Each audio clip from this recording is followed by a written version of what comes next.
What's up you guys, welcome to XJ6 channel. So today I have a real quick video on how to remove the fuel injectors on your XJ40. Now for the first step, some people will argue that you have to remove the fuel pump relay, start the car and wait until the engine starts some fuel to relieve the pressure on the fuel system. But I've done this step before and skipped this step before, and honestly I got the same results. I still end up spilling fuel everywhere, so just make sure to have plenty of towels and rags. So the first thing that you'll do is remove the battery terminal, then remove the fuel cap to relieve the pressure on the fuel tank, and then start working on removing the fuel injectors. So let's get to it.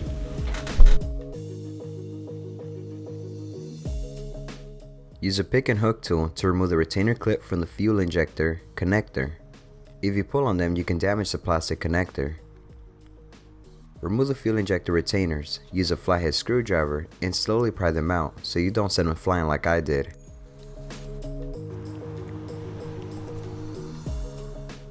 Remove 4 8mm bolts from the fuel rail.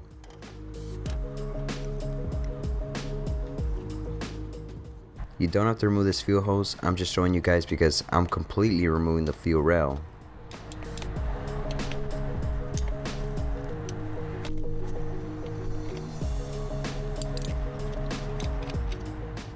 Make sure to have some towels to catch the fuel spills. I'll be removing the 17mm fuel rail nut, but I recommend you to remove the fuel pressure regulator bracket bolts instead. And just pull the fuel injectors from the fuel rail and you're done.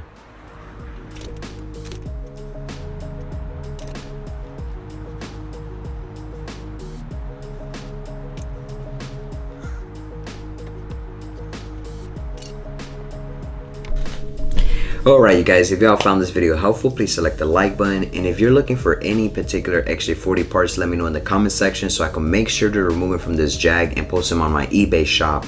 I only plan on keeping this Jag for one more month, which will be the end of October, so let me know ASAP because that Jag is going to the pick and pull, to the junkyard. It's out. Y'all have a great day and I'll see y'all in the next one. Late.